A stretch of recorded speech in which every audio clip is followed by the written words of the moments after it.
1973. A psychiatric hospital. A man walks up to admissions. "I hear voices," he says. "What do they say?" asks the psychiatrist. "Empty, hollow, thud." He's immediately admitted, diagnosed with schizophrenia, and then kept for weeks. But here's the thing, he's not insane. He's a psychologist. Part of David Rosenhan's experiment to prove that psychiatric diagnosis is bullshit. 8 pseudo-patients, all admitted, all labeled insane for hearing 3 words: empty, hollow, thud. Those 3 words would become the perfect description of what American psychology was about to become. 1960s, the computer revolution begins, and with it a seductive new metaphor. The mind itself is a computer. Before we invented architecture, and then God became an architect, then we invented clocks and he became a watchmaker, and now he is the computer itself, the thing that can not only be programmed, but program, the mind that can make itself. Inputs and outputs, programs and bugs, hardware and software. Suddenly, consciousness isn't mysterious anymore, it's just information processing, and it's just information processing that we can debug like any code.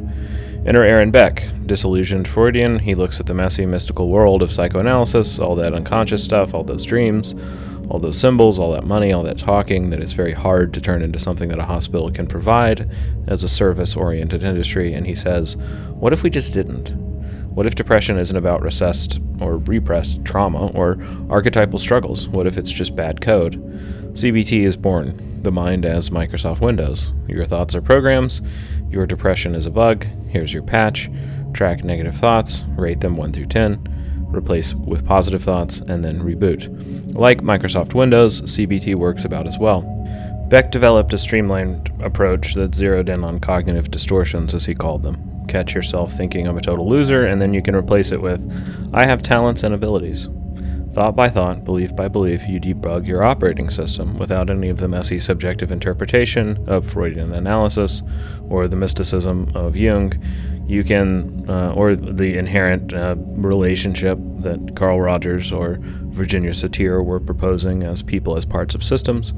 You just go in and you say, in CBT, what is it that is the problem? How big is that problem? And then how do I get rid of it? Which assumes that you know what the problem is before CBT begins.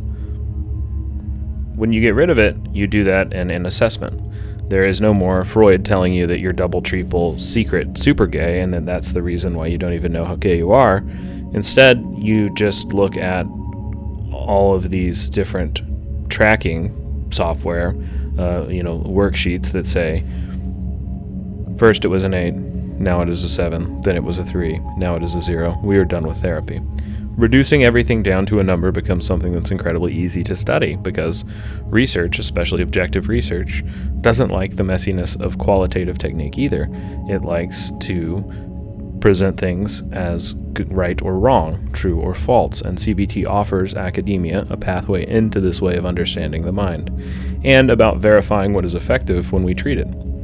CBT was the psychological equivalent of the coding revolution in software. Just as programmers were learning to write cleaner code, CBT offered a systematic way to refactor buggy mental algorithms. Study after study showed its effectiveness, as drugs for depression and anxiety also showed effectiveness. Academic medicine mixed them together. You get 6 to 12 sessions of CBT, and if it doesn't work, then you need medicine, and then hopefully the medicine works because that's your last stop and it's all that insurance is going to pay for. It's genius, it's clean, it's testable, it's also complete horseshit. But it's measurable horseshit, and that's all that matters. I had a professor who gave me a CBT study in graduate school, and the person was measuring how much weed they were smoking. The joint had just gotten bigger, but he went from 10 joints to 1. It was just a huge joint.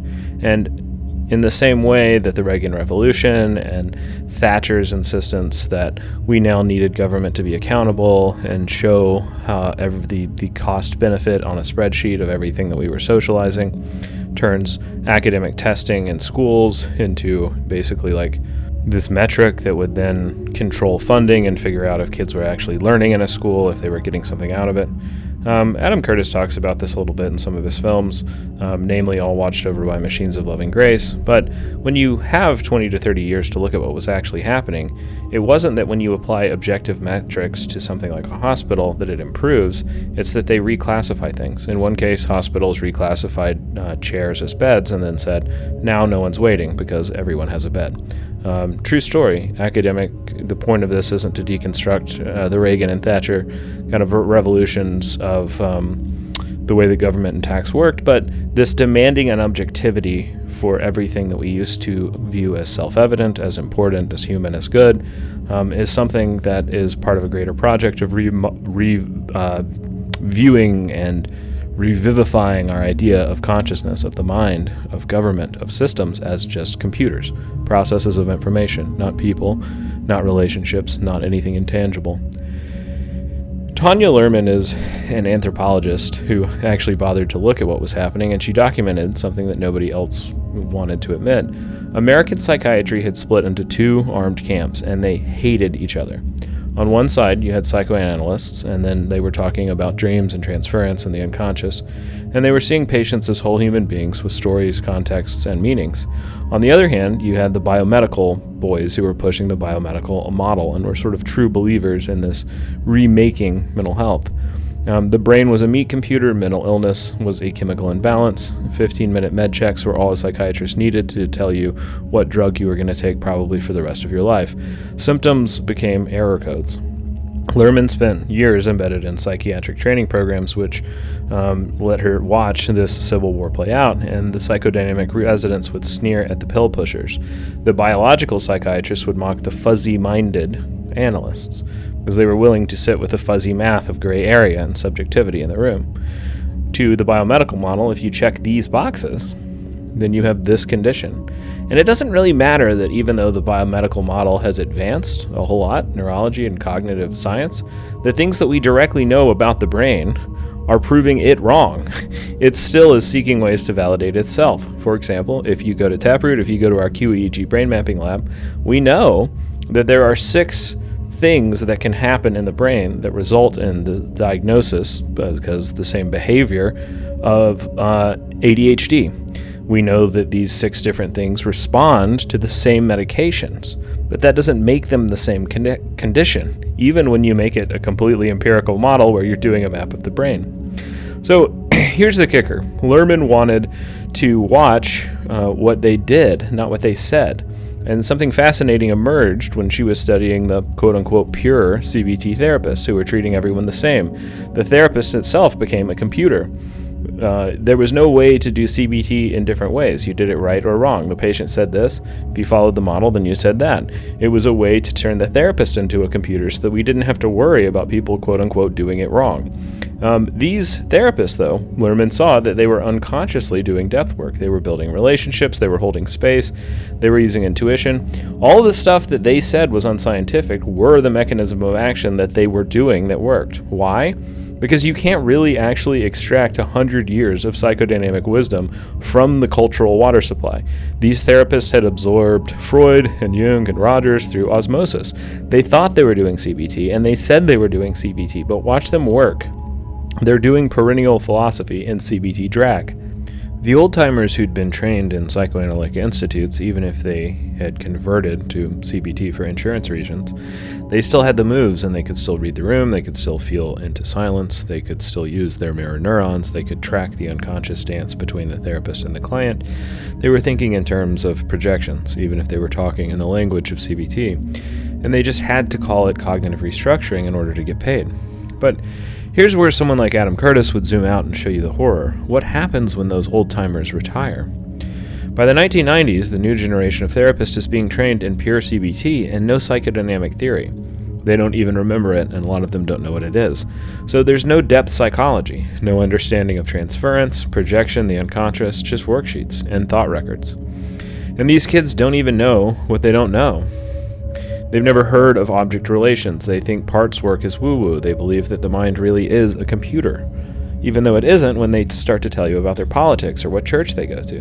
And their therapy, Empty, hollow, thud. The replication crisis would later prove what everyone else already knew.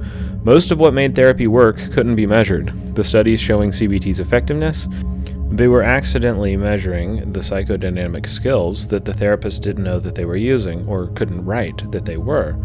And when you strip those skills out, when you train a generation of therapists who really do only CBT, the effectiveness plummets because it turns out you can't debug a soul, and you can't worksheet your way out of existential terror, and you can't thought record yourself into wholeness. And when these guys retired, all of a sudden the studies, when you had a generation of people that were taught that CBT was the gold standard of research, all of a sudden stopped working. There was a mental health crisis. Mental health outcomes got better. Psychiatric hospitals stopped working. But they doubled down on doing CBT because they had been told that it was the gold standard, even though the current research that wasn't 20 years old was showing that CBT became less effective every year. But let's back up. Why did America want therapy to become empty? What did they get out of this deal? If you go back to something like Eric Byrne's games, in the game that we were playing, what was the unconscious reward that America got? The boomers had made a deal with the devil. They'd inherited a world shaped by their parents' war trauma, nuclear family isolation, white flight and suburbanization, women entering the workforce with no children, communities destroyed for highways, real systemic stuff, and the kind of analysis that might lead to uncomfortable questions like, maybe capitalism is making us crazy. Maybe the nuclear family is this historic anomaly that when you inject it with the profit motive, makes people insane. But boomers didn't want systemic analysis. They wanted individual solutions, and they wanted to believe that if you just fixed your thinking, then you would be fine. If you just pulled up your bootstraps, then you would be okay. Never mind that you're working 60 hours a week with no community support while your kids are being raised by TV and the drug epidemic becomes the medication for trauma that is what most people under 30 are using. CBT was perfect for this. Your depression isn't about living in an insane society, it's about a cognitive distortion. Your anxiety isn't about a precarious employment and no health care. You just need to challenge those negative thoughts. It put the onus of control back on the individual almost entirely, when our real environmental and emotional life is a reciprocal force that moves backwards and forwards in between an objective and a subjective world. Some of the things that government was supposed to provide as its part of the bargain, it increasingly failed to provide for younger generations. But America wanted to be over-identified with individual responsibility, rational thought, quick fixes, measurable outcomes. America was under-identified with community, emotion, mystery, depth, time, relationship. Something that, like a society obsessed with these things, inherently becomes myopic, because what happens is that emotion isn't important when it's other people's. It's only important when it's mine. CBT gave them exactly what they wanted, a therapy that reinforced all their over-identifications while ignoring everything that they were actually avoiding. In one of Adam Curtis's films, he shows John Nash creating game theory, the story that's also told from one angle in the movie A Beautiful Mind. And this mathematical model where everything is rational and every actor is maximizing self-interest through rational action. That's what John Nash publishes that gets him the Nobel Prize. The Cold War military loves it, and so do economists that believe that everyone is rational actors, except for when they go to the dinner party and they start talking about their wife and their barber and all the people at their church and all of the people in their office who can't manage money that are completely irrational. Yet, the kinds of theories that they're developing about the mind and the broader economics based on it assumes that everybody is this rational actor 100% of the time, that there's no other forces out there that move society, that move anything, that change the things that we buy. I personally don't buy, a triple Applebee's cheeseburger when my bank account is low because I don't know that I don't have money. It's just that I kind of want the burger. Curtis argues that this mechanistic view had unintended consequences. Nash's ideas, conceived as modeling rational decision-making, were being co-opted by military planners to justify viewing the world as a brutal zero-sum competition between self-interested actors who were meting out the most dominant style of government, of family, of self. But Nash himself came to realize that such models grossly oversimplified human motives. His own model was something that Nash later threw out. People aren't always rational utility maximizers. They're driven by emotions, moral values, social bonds that defy the pure interests of logic. Nash's own struggles with mental illness revealed the mind as a far more fragile and unpredictable than elegant game theory equations allowed. But Nash's theories didn't just warp military strategy and economic policy, they reshaped psychology itself. The mind was reconceived as a logic engine and optimization machine. Emotion became noise, meaning became error. The prefrontal cortex, the so-called rational brain, was crowned king, and yet when Nash's game theory was tested on actual humans, it broke down every time. Take the gangster's dilemma, a variation of the prisoner's dilemma or the infamous money and the diamond experiments, where supposed players were going to follow Nash's logic. Maximize your gain, minimize your loss. But over and over, people didn't act rationally. They trusted when they shouldn't, and they got punished when it hurt them. They gave away wealth, they lied, they cooperated, they withheld, or they acted from spite or intuition. In one experiment, people were given a diamond and money, and they were supposed to exchange it with somebody. But they had to have an element of trust in order to make the exchange. Well, Nash's prediction was that people would act self-interestedly, that even though it was dishonest, they would take the money and the diamond because that was what provided the least risk and the optimal outcome for them. In reality, no one behaved this way. Everyone allowed an element of trust into their life in order to make the exchange like had been agreed in the scenario that they were given. In other words, they acted human. Even under lab conditions, with real stakes, Nash's elegant predictions failed to describe actual behavior. And that failure wasn't a fluke. It was a flashing red light. The human mind is not a machine built for logic. We're not spreadsheets. We're not algorithms. We are narrative-making, grief-haunted, and hope-driven animals. So just as CBT had floundered when it tried to reduce suffering to faulty thoughts, game theory collapsed when it tried to reduce humanity to equations. It turns out that you can't build a model of the mind that leaves out the soul. You can't worksheet your way through abandonment, and you can't optimize your way out of despair. What you can do is tell people that suffering is normal and that they should white-knuckle it for life, which is cruel and medieval. You can't game theory your way into love, and you can't put the value of trust on a spreadsheet. When a civilization forgets this, it amputates depth, mystery, relationship, myth, and it doesn't become more rational, it becomes more lost. Soon everyone has to use CBT, including psychologists. Eric Berne takes game theory and he creates transactional analysis. He writes the book, The Games People Play, that becomes incredibly meteoric at a time when people are obsessed with, the post-Freudian thing, the Cold War, and John Nash's game theory, but also it lends to look under the hood in a way that CBT won't let them go in therapy and the pop culture.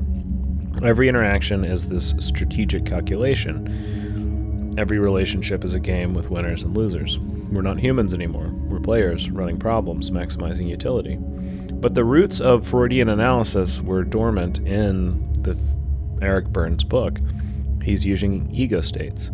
He's using unconscious motivations, but he's trying to provide a circuit diagram or logical, conceptual way to identify what someone's doing in a way that becomes successful for them because real people can apply it and put it on their coffee table.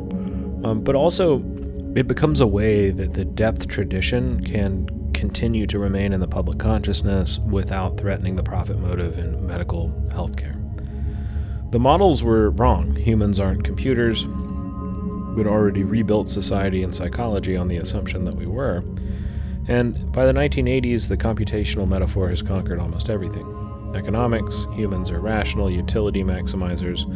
Politics, voters are predictable algorithms that we just need more micro-targeted data in order to manipulate and improve. We can make them believe anything that we want. In psychology, minds are computers to be programmed, and in society's conception of itself, we are a vast network of interconnected nodes. The DSM-3 arrives, nearly 500 pages of checklists. It is a response to the question that Rosenbaum opens up. It is an answer to people like R.D. Laing that are saying things like, "You're not crazy. Feeling crazy is a normal response to inhabiting a crazy world. The world should change a little bit to meet your mental health. not your mental health, should be adapted to fit into any world that we demand you have to fit into. Any hole that we carve out is something that it is your job to fill. All of this pushback is taken away, and the DSM-3 walks back on all of the promises that the DSM-1 and 2 made about how this manual would never be used for diagnosis in a biomedical type model, that it would never be used for something like insurance billing, on and on and on. All of those things are thrown away, and it becomes a very different book.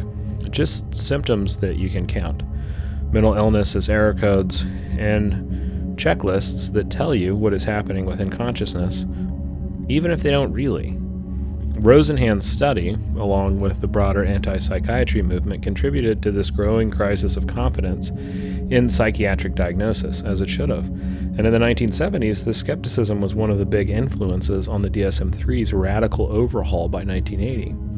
Operationalized criteria, observable symptoms, attempts at diagnostic reliability. And we didn't really care if they were right. We cared if they were reliable. We didn't care if they were helpful. We just needed something sort of consistent. The insurance companies loved it and researchers loved it.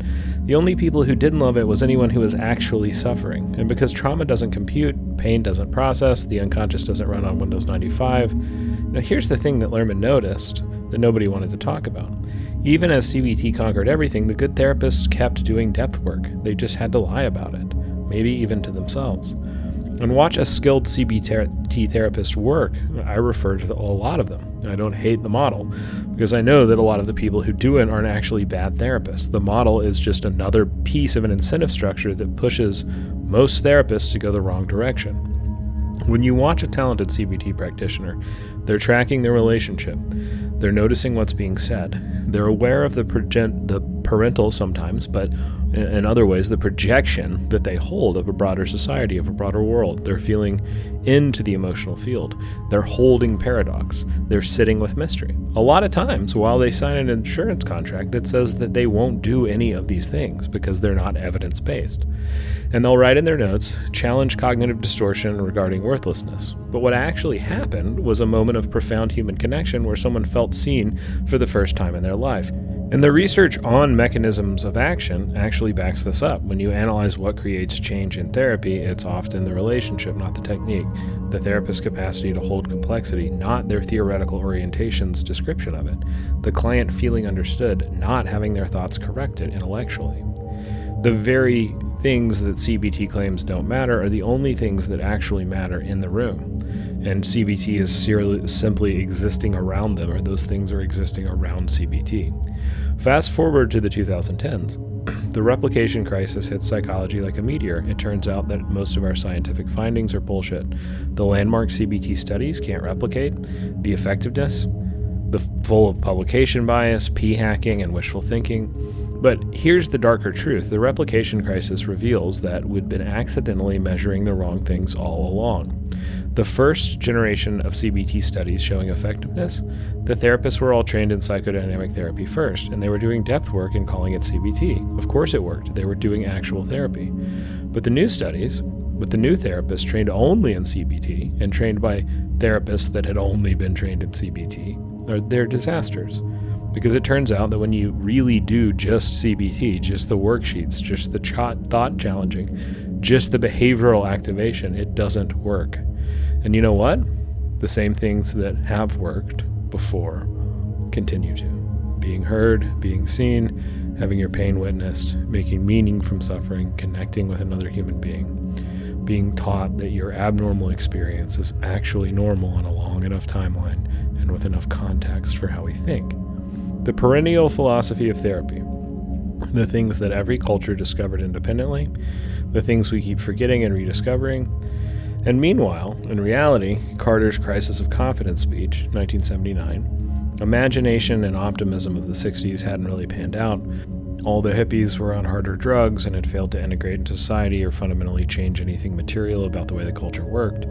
Carter's speech is broadly rejected because it had, and immediately rejected at the time, because it is trying to ask America to have a different myth about itself. It's trying to ask people if maybe we should stop worrying and aspire to more than credit card debt, than eating red meat, than Monopoly House and cheap consumer goods. And it wanted you to challenge this monopoly on empire, but Americans wanted a monopoly on empire, as all empires do. It wanted ego to have a monopoly on the mind, as all egos do. And the work of self-discovery was tossed aside as boring and irrelevant. The peak oil crisis, or the oil embargo, ends, and things can just go back to normal. America doesn't want to hear about spiritual malaise. Reagan gives them simple answers. You're not spiritually empty. You just need tax cuts. You need more money.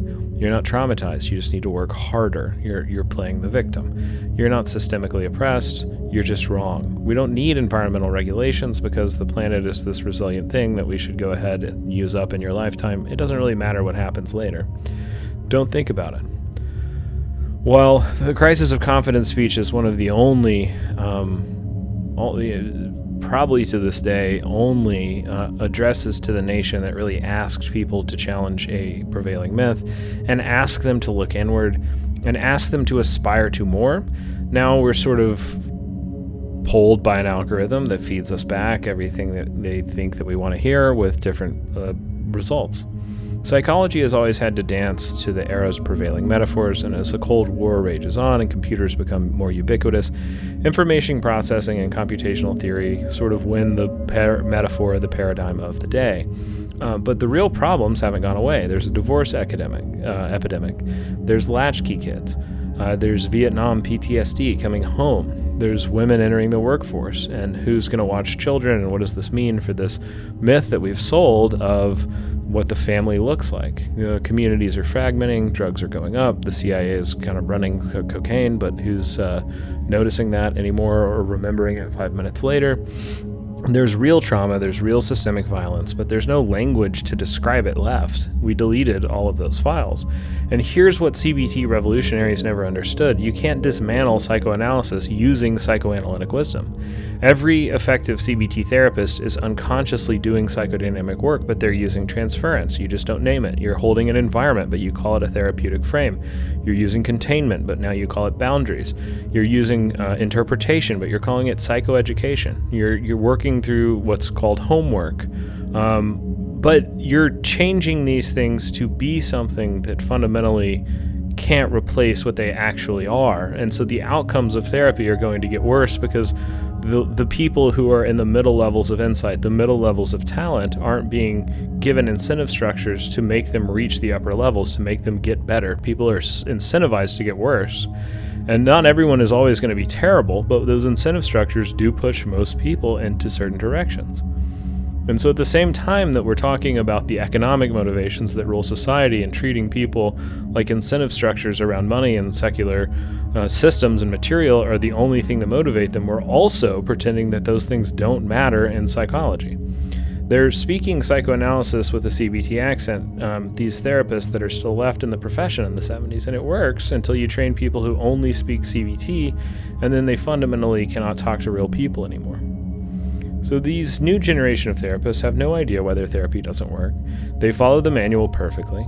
They assign the homework. They take more classes. They hang more pieces of paper on their wall that's a certification proving why they're smart. And they challenge thoughts, and their clients don't get better. Because they're trying to fix something that isn't broken, and they're trying to debug a system that isn't a computer, and they're trying to solve something that isn't a problem. It's a human being having an emotional experience in an inhumane world.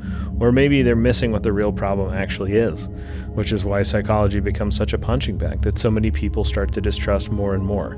It couldn't even actualize the problem that they were bringing into the room, because that problem had to be an issue that they could fix by white-knuckling it through emotion and not noticing these real problems in the world are somehow becoming bigger than them, instead of becoming part of a process that might have changed some of those things. Jung said that if you ignore the shadow, it returns as monsters. And all that trauma, all that unconscious material, all that systemic suffering, where does it go when you pretend that it doesn't exist? It comes back as Satan. And there's two groups that converge. There's the second wave feminists that are starting to do early and good somatic psychotherapy. And they're finally naming child abuse, something that Freud failed to do. They're starting to believe the children. And they're breaking generations of silence about things like patriarchy and the systemic nature of people who run the world that pretend to be good but actually do horrible things beneath the scenes. The second group that they ally with that are pretty different from them are conservative Catholics. They're reeling from Vatican II, Latin Mass is gone, they're looking for proof that Satan is real, and they're also angry that this thing that is supposed to be unchanging and part of the conservative culture and hierarchy is now different. But they agree on one thing: the children are being hurt. And so Lawrence Pastor, so he's a psychiatrist. He's sleeping with his patient while married to a different person who he later divorces. He marries his patient while he's sleeping with the patient that he's still doing therapy on, who has DID, or dissociative identity disorder. He says that he's recovering all of these memories of satanic ritual abuse through some hypnotic technique that he uses. And these memories are that hundreds of Satanists in Victoria, in Canada, and underground tunnels, and there's babies being sacrificed nightly underneath these major cities all throughout North America. And that sometimes, like, the Virgin Mary, like, intervenes spiritually to stop people. You know, this stuff should have been laughed out of the room, but instead he becomes the expert. You know, he trains the police. He consults on the McMartin abuse cases. He even becomes a household name. You know, so many people have that book. He's on the news multiple times talking about how, like, Satan comes out of records and that we need to take that seriously in mental health. Because even scientists need an explanation for what's wrong, and a literal Satan is easier than we build a society that runs on trauma and then we made trauma illegal to discuss through the means that we're supposed to analyze it, through the psychology that was supposed to be in conversation with why we are sick. We didn't cure sickness. We ended the conversation by making sickness illegal, and we removed all the lenses that people could use to see mental illness. So guess what? I guess we're healed. This computational metaphor creates these two problems during this. Everything has to be rational, but humans aren't. And everything has to be conscious, except trauma isn't. So when real abuse survivors come forward, there's this messy, fragmented somatic memory. A lot of times they're drugged. A lot of times they're children. A lot of times they just weren't making memory in the way that we think about memory, like it's this videotape where we can recall things. We are running on memory all of the time without remembering exactly what happened 20 years ago. We are this sort of embodied experience. There's multiple types of memory. And so Satan becomes this stand-in. The Satanic Panic was CBT's shadow. It both tried to simplify the unsimplifiable, and it let us avoid the real depths of self. But here's what nobody talks about. Why did therapy seem to work better in the past? It's not nostalgia, it's training. A therapist trained in 1960 studied Freud, even if they rejected him. They understood transference. They knew about projection. They had their own analysis. They understood the unconscious. They could hold paradox. They could fundamentally understand what trauma was in a way that somebody trained in CBT was not able to. They might practice CBT, but they had the depth of psychology in their bones, and they could feel when something else was happening in the room. They had what someone like Wilfred Bion would call a negative capability, the ability to remain uncertain without the irritability caused by a therapist who is trained to think that they have to understand everything logical all the time, that their intuition is a distraction and not a tool. And so a therapist trained in the 2000s, they learned 6 weeks on CBT, 2 weeks on medication, insurance billing codes, evidence-based protocols, manualized treatments, and zero depth or somatic training, unless they got maybe a mindfulness class or something that Linehan snuck in through the back door in one of the modules of DBT. They don't even know what they're missing, and they never feel the uncanny presence of the unconscious in their room, and they've never had their own depth records explored. They're trying to guide others through territory that they've never even visited, and if the patient brings it up, they're very likely to get overwhelmed or angry. It's like teaching swimming from a textbook when you've never been in the water. And here's what nobody admits. Lawrence Pastor and Aaron Beck are kind of the same person. They both need a certainty, they both fear the depths, they both promise simple answers to complex problems. Pastor is Catholic, and to him, the reason that the world is changing is because Satan is in charge of it.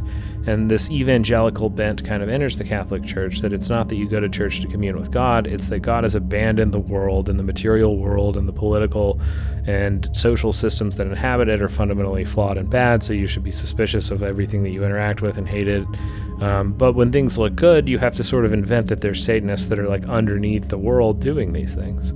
Where Beck is saying, problems in your thinking are errors. There's a right way to think and there's a wrong way, and that you can just find each bug and correct it.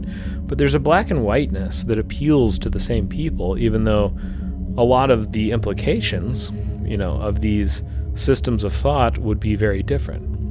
But both are saying, don't look at systems, don't feel your feelings, don't trust your body, trust our method. Our method is perfect, and it can be replicated completely, perfectly, again and again and again. And watch how the same people bounce between extremes. There's fundamentalists that become militant atheists. There's New Age healers who convert to pure CBT or vice versa. There's the Satanic Panic who becomes, the Satanic Panic, ritual abuse therapist who all of a sudden becomes this advocate for false memories and that this is all made up. But there's very few people that have an ability to understand both parts of the mind. They just start doubling down on one, and then when reality becomes unbearable, they switch to something that lets them avoid the same fear with a completely different belief system. Evangelicals who platform pastor, they're still reeling from Vatican II if they're Catholic. If they're not, they already have this kind of fear of emotion that fits very well with the Protestant evangelical American church. And they're desperate to prove that Satan is real, so God must be too. So if we find evidence of Satan, that brings us proof of God. And they're clinging to certainty, any certainty. The devil made me do it means that I don't have to look at why I do the things that I don't know and understand. If there is an actual literal devil that came out of records or potions or culture or the news or something and then made these things happen, we don't have to look at the forces that actually make us do things that are irrational, illogical, that we don't like, that we don't understand. And we sure as shit can't change them because they're not my action. Somebody made me do it who's not me. So I bear no responsibility in the change process. So it's the same way that these sort of things start to blame the victim.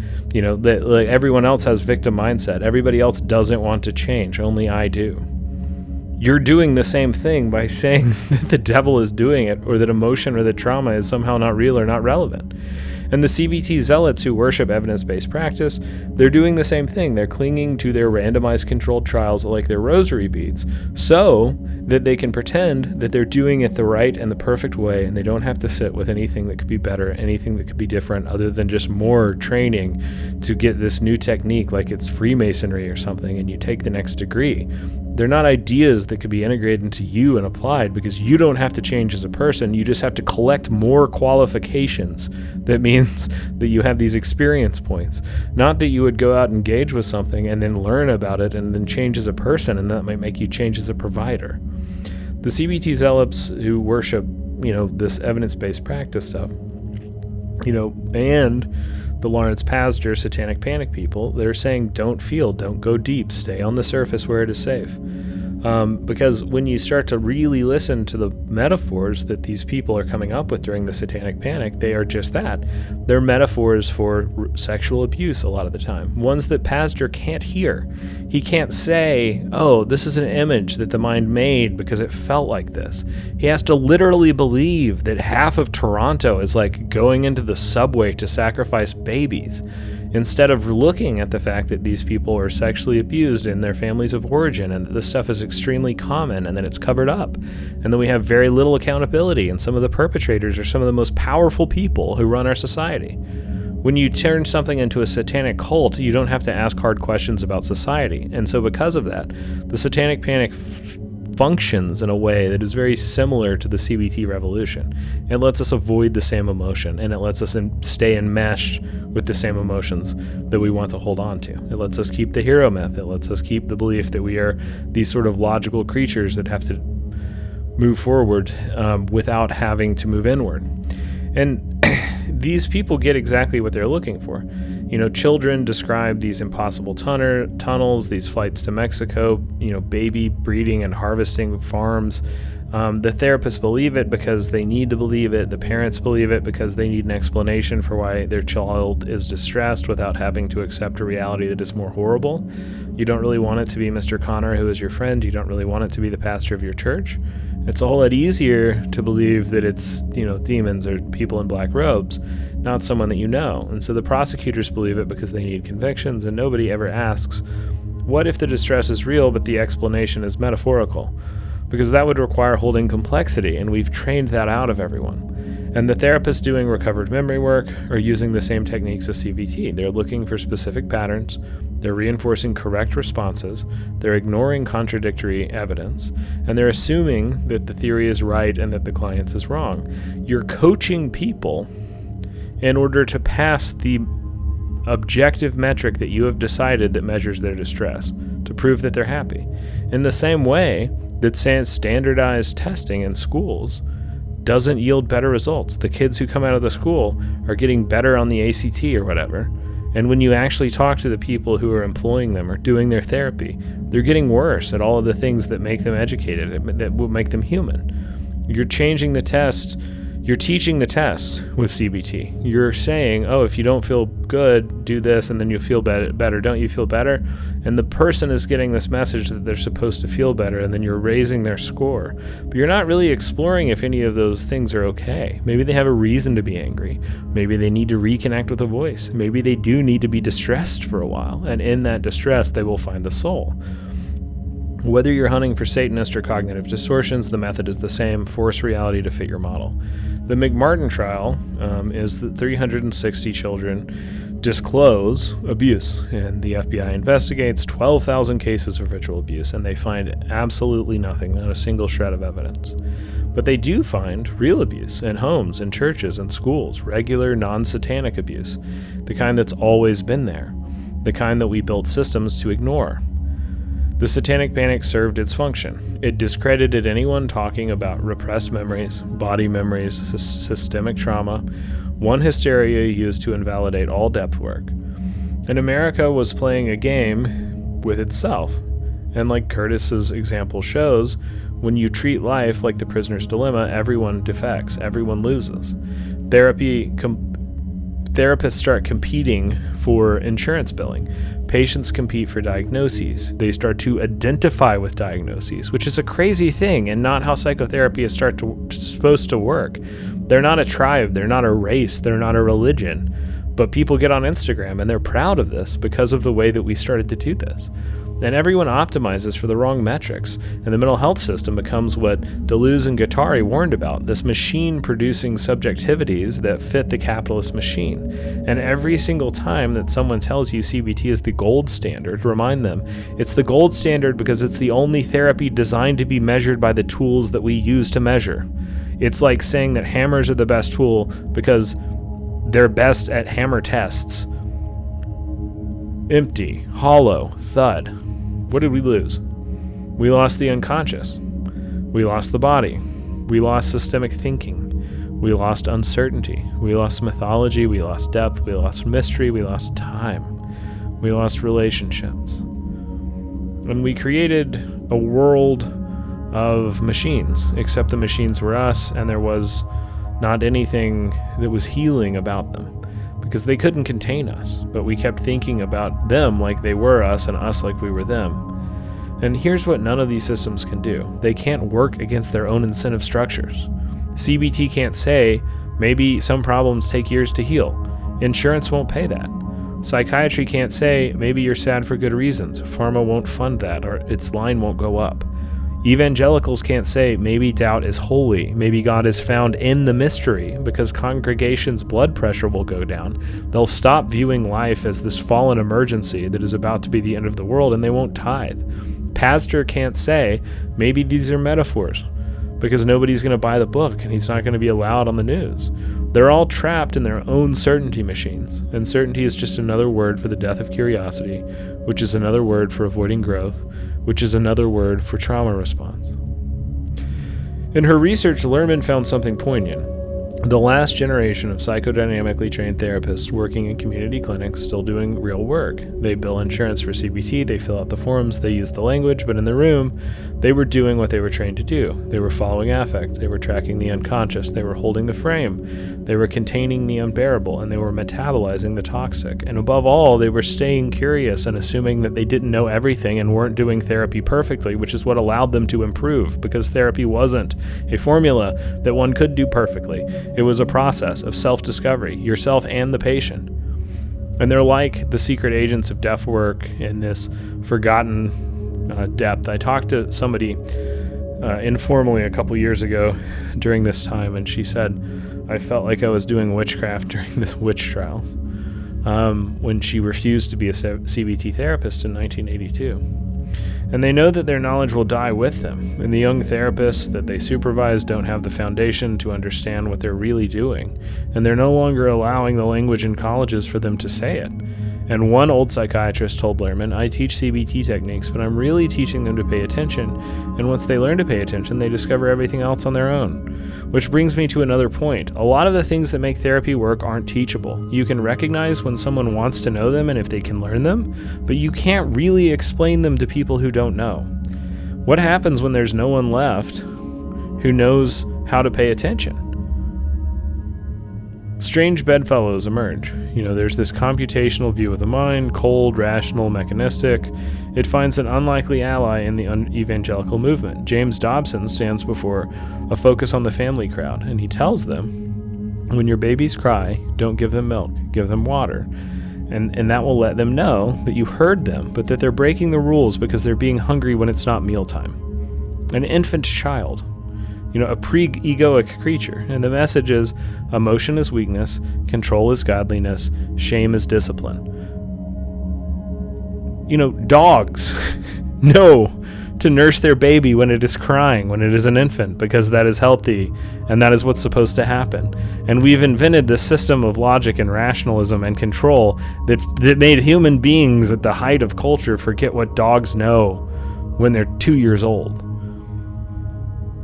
The idea that emotion is dangerous, that it would lead to sin, or lead to illogic, or lead to death, or whatever room you're in, is this thing that makes you not feel, that makes you part of computation, that just makes you obey.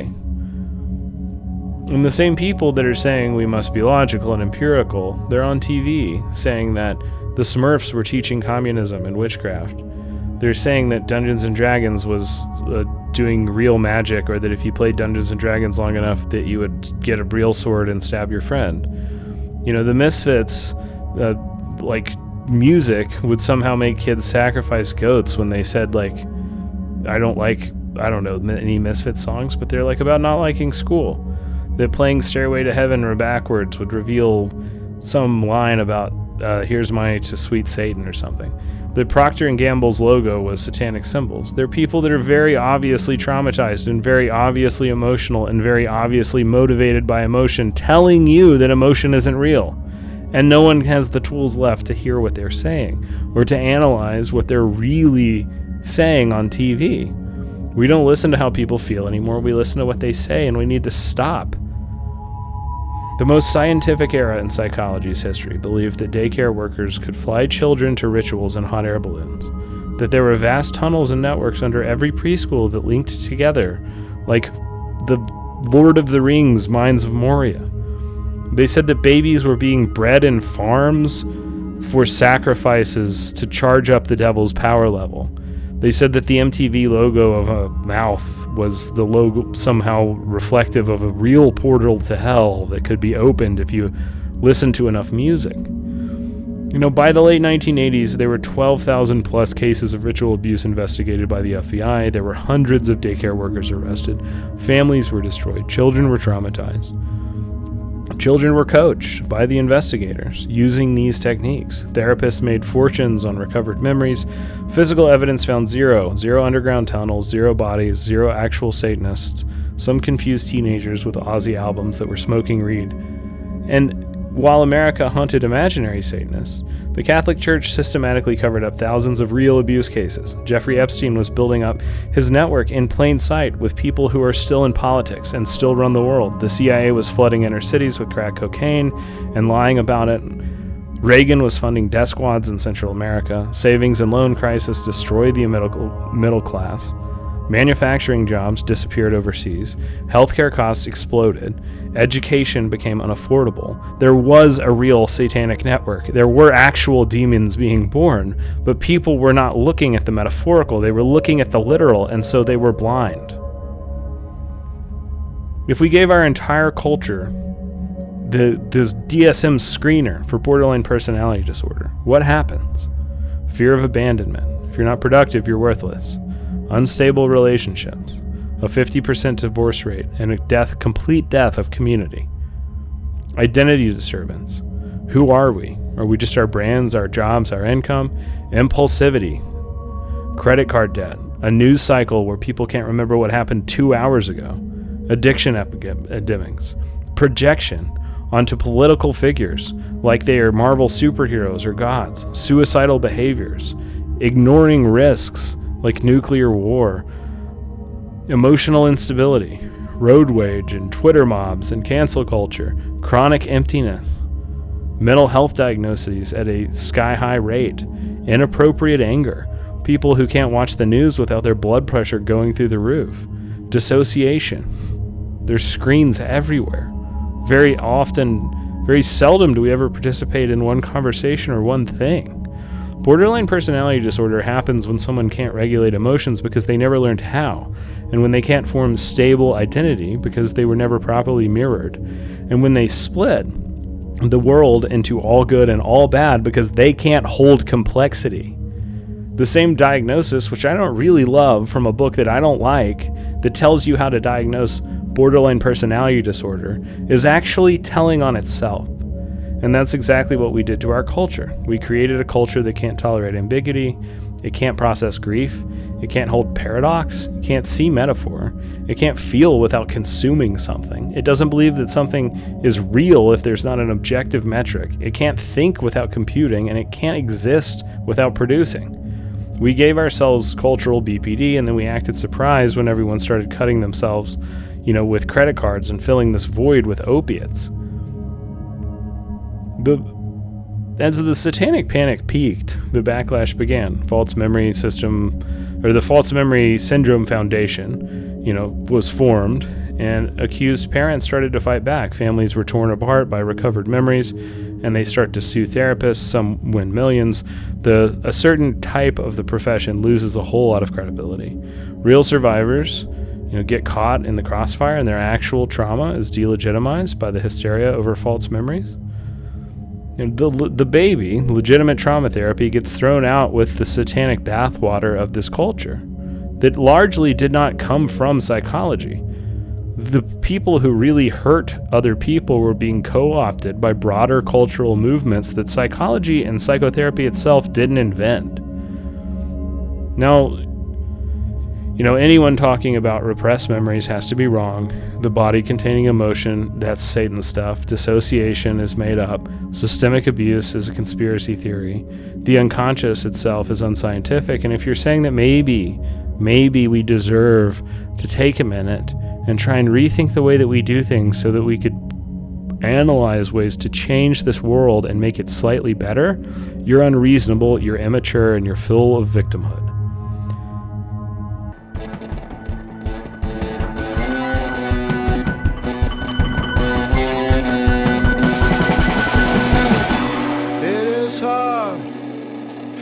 To right the boat when it wasn't made to float.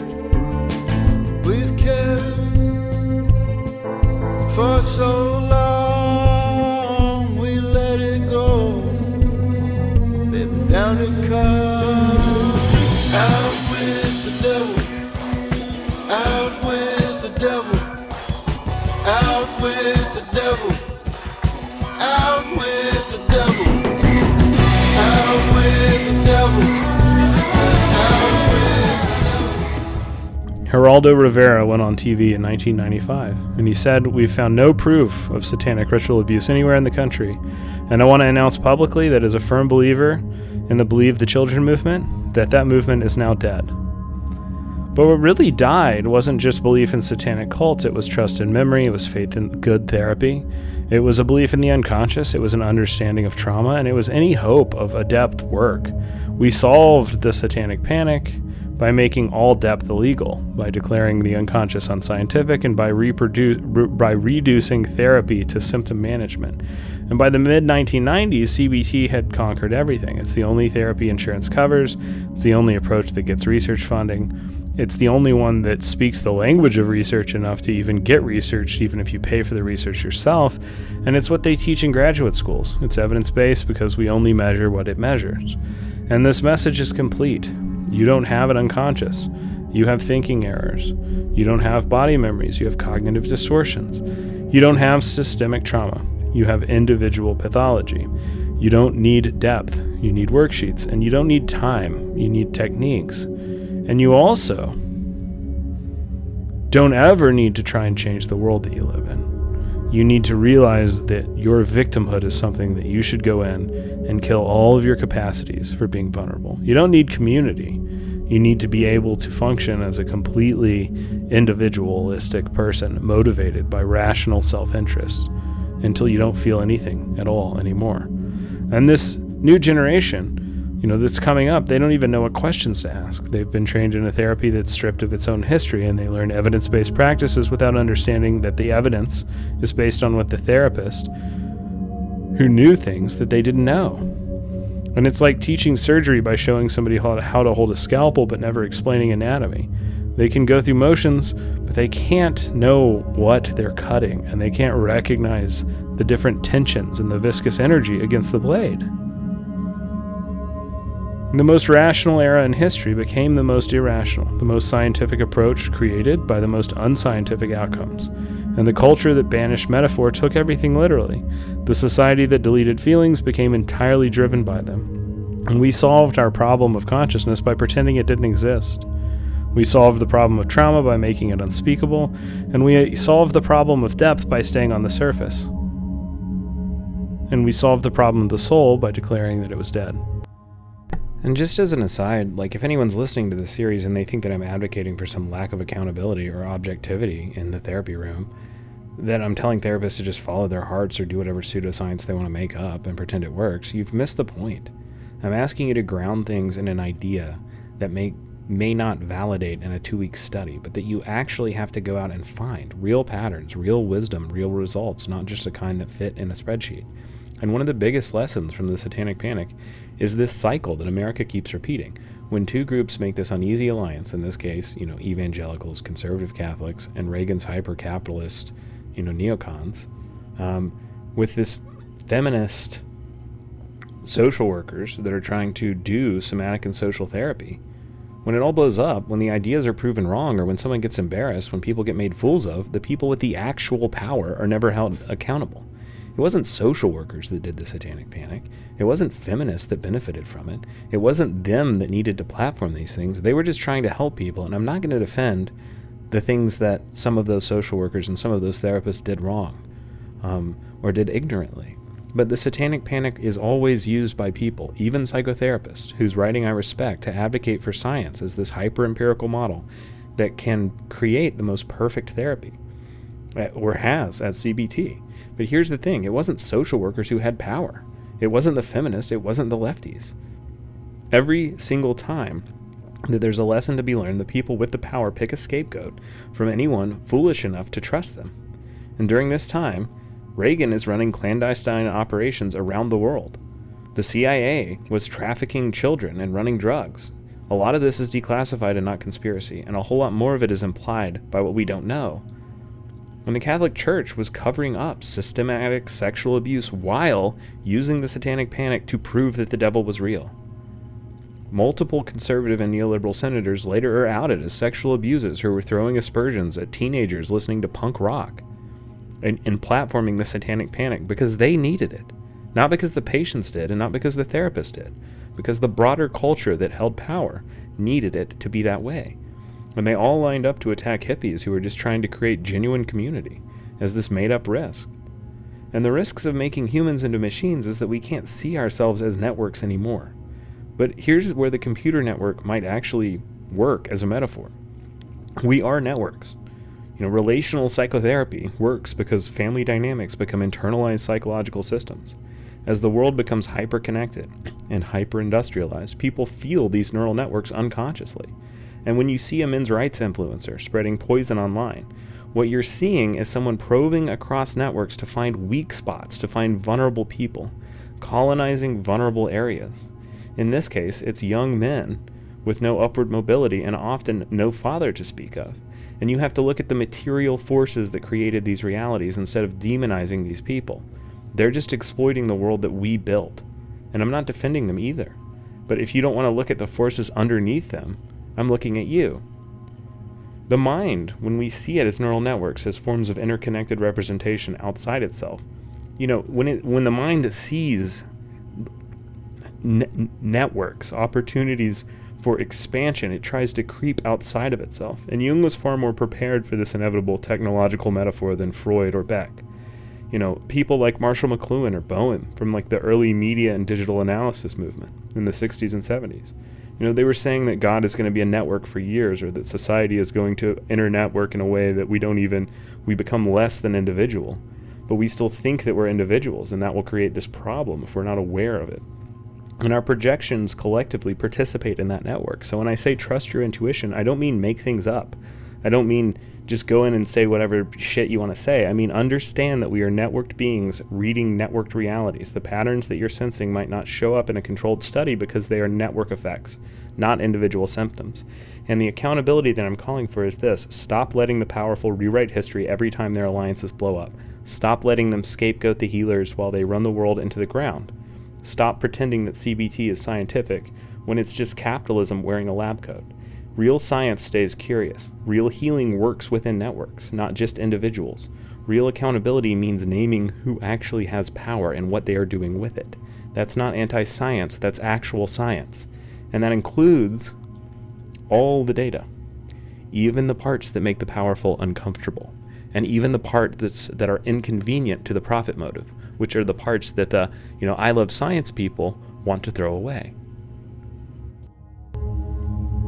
Here's a pretty common experience that is described to me by people that have been in CBT before they come to my office.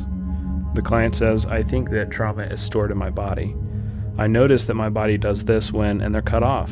That's just anxiety. Let's work on your thought patterns. Point to the emotion on the wheel. Rate your distress from 1 to 10. But I can feel it in my throat, and those are cognitive distortions. Here's a worksheet. Point to the emotion on the wheel and realize that it is not logical.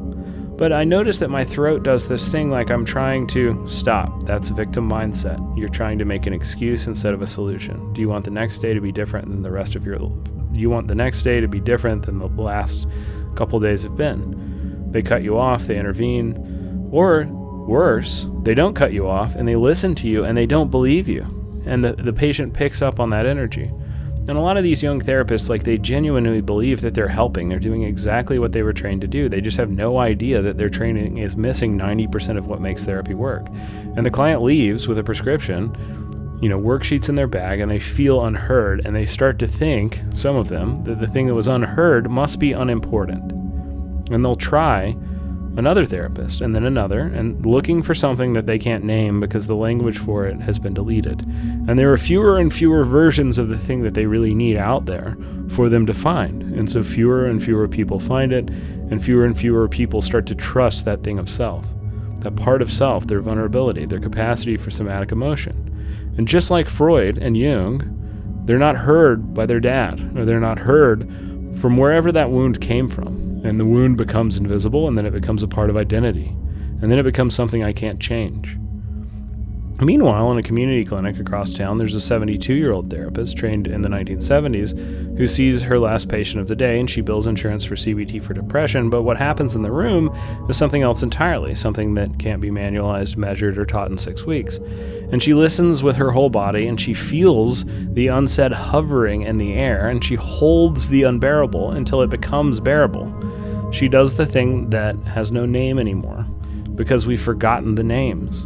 And when I meet one of these people, I know who they saw last, because I can see it in an impression of how they think about themselves and how they think about trauma and how they talk and how they engage with me. And when it's the first type of patient, I am so sad. Rosenhan's 3 words became prophecy: empty, hollow, thud.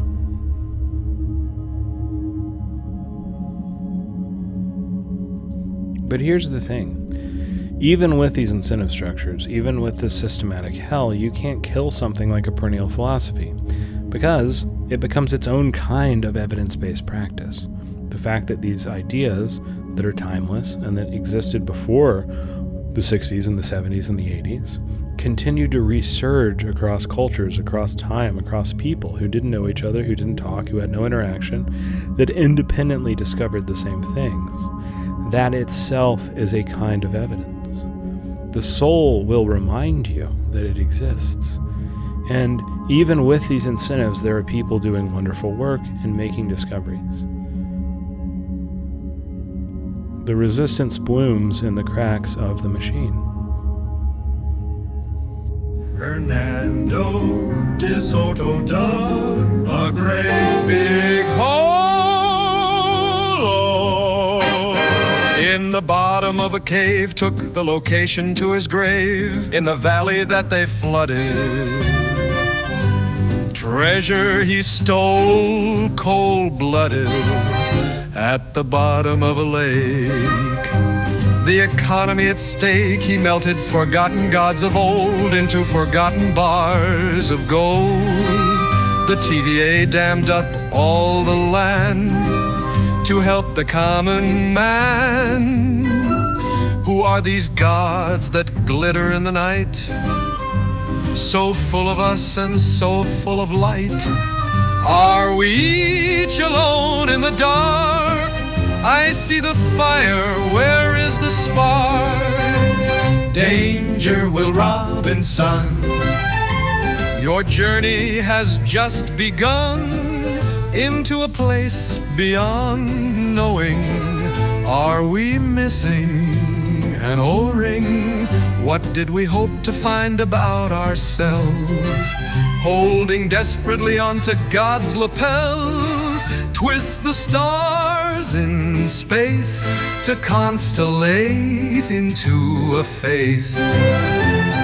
Long after your eyes adjust, there is still no one here but us. In the midst of parts unknown, we are still running from our home. Is the universe some a lonely scream? Or is it all part of his dream? Physics is rules that collide. We can only measure it from inside.